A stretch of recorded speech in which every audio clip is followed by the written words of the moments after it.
ससुराल में बारिश।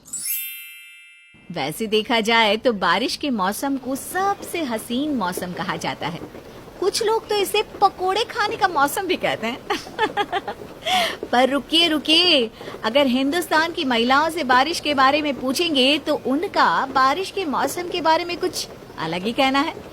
उनके लिए तो बारिश किसी बिन बुलाई मुसीबत से कम नहीं होती।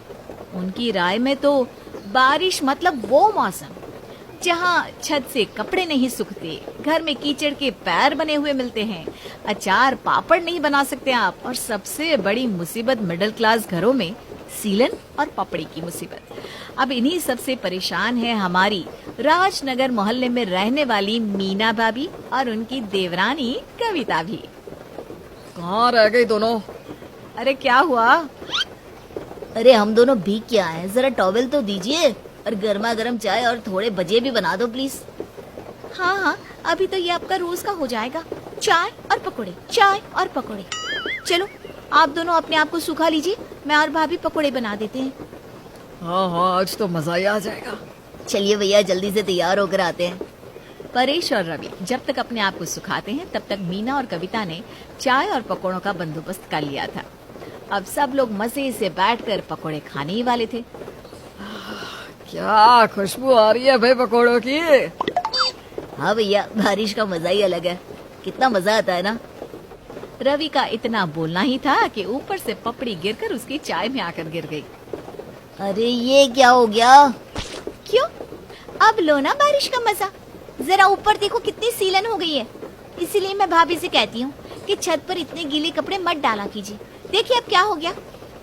उल्टा चोर कोतवाल को डांटे। तुम कितनी बार छत पे बाल्टी के बाल्टी डाल आती हो? कितनी बार कहा मैंने कि ये छत पक्की नहीं है, सीलन हो जाएगी, पर नहीं, इन्हें तो सुननी नहीं है। डालती जाती है बाल्टी पे बाल्टी पानी की। अरे वो तो छत गर्मियों में गर्म हो जाती है, तभी मैं उसे ठंडी करने के लिए पानी डाल आती थी। पर ये इन्हें कितनी बार कहा कि भाभी कपड़ों को थोड़ा निचोड़ कर डालिए, पानी पूरे छत पर जा रहा है, पर इन्हें तो सुननी नहीं। अब देखिए हो गई ना सीलन, अब पूरी बारिश में गिरती रहेंगी पपड़ियाँ। माँ जी ये देखिए ना, ये कैसे मुझ पर आरोप लगा रही है। आप ही कहिए ना इससे, आप तो जानती है ना गलती किसकी है। अब तो सारा दिन देखती है कि ये क्या क्या करती है। वही तो माँ जी को सब पता है, वो सब कुछ देखती है। बताइए ना माँ जी कि गलती भाभी की है या नहीं, उनकी वजह से ही हुआ है ना ये सब। अरे बस करो तुम दोनों, अब इस बात पर भी लड़ोगी क्या? अब जिसकी भी गलती थी, सिलन तो हो गई है ना। अब तो इसे बनवाना पड़ेगा। और माँ इसमें तो बहुत खर्चा जाएगा। और बारिश के मौसम में तो कारीगर भी इतनी आसानी से नहीं मिलते, मिलेंगे भी तो ज्यादा पैसे मांगेंगे। हाँ माँ, रवि सही कह रहा है, हमें कुछ दिन इंतजार करना पड़ेगा बनवाने में भी। हाँ, तब तक ऐसे ही काम चलाते हैं जब तक हमारी पगार नहीं आ जाती। बस ये ध्यान रखना कि छत पर अब ज्यादा पानी या फिर सीलन ज्यादा बढ़ जाए, ऐसा कुछ भी मत करना, वरना पूरा कोयर उखड़ता जाएगा। सुन लिया ना कविता, क्या कह रहे हैं? अब ज्यादा कुछ मत करना इस सीलन को बढ़ाने के लिए। मैंने तो सुन लिया और समझ भी लिया, पर मुझे यकीन है कि आपको अभी तक कुछ समझ में नहीं आया होगा। क्या कहो? अरे चुप करो दोनों।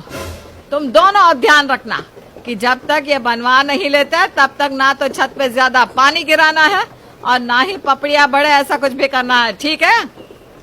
कावेरी ने दोनों को समझा तो दिया, पर ये दोनों समझने के बजाय एक दूसरे पर आरोप लगाने के मौके ढूंढने लगी थी।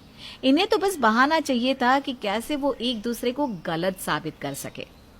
माँ जी ये देखिए, ये अभी अभी छत पे गई थी, फिर से हाथ में बाल्टी है। कविता यहाँ आओ, कल ही मना किया था ना कि छत पर ज्यादा पानी मत डालना, फिर से बाल्टी लेकर ऊपर क्या करने गई थी तुम? माँ जी मैं जानती हूँ मीना भाभी ने ही आपको मेरे खिलाफ चुगली की होगी, पर मैं सिर्फ छत पर पौधों को पानी डालने गई थी, मैंने छत पर पानी डाला ही नहीं है। अरे वाह, इतने बारिश के मौसम में पौधों को क्या जरूरत है पानी डालने की? तुम्हारे पानी डालने की वजह से देखना सिलन और बढ़ जाएगी। आप तो चुप ही रहिए भाभी। आपको पता है माँ जी इन्होंने सुबह सुबह क्या किया है? ये झाड़ू लेकर सुबह सुबह जाले साफ करने लगी थी, इसकी वजह से कितनी पपड़ियाँ उतर गई। मीना, जब सबने कहा है कि जब तक सीलन नहीं बन जाती तब तक कुछ ज्यादा मत करना, तो तुम ये सब क्यों कर रही हो? अरे माँ जी, ये आपको मेरे खिलाफ भड़का रही है। और मैं तो बस जाले साफ कर रही थी, क्योंकि बहुत धूल मिट्टी जम गई थी उनमें।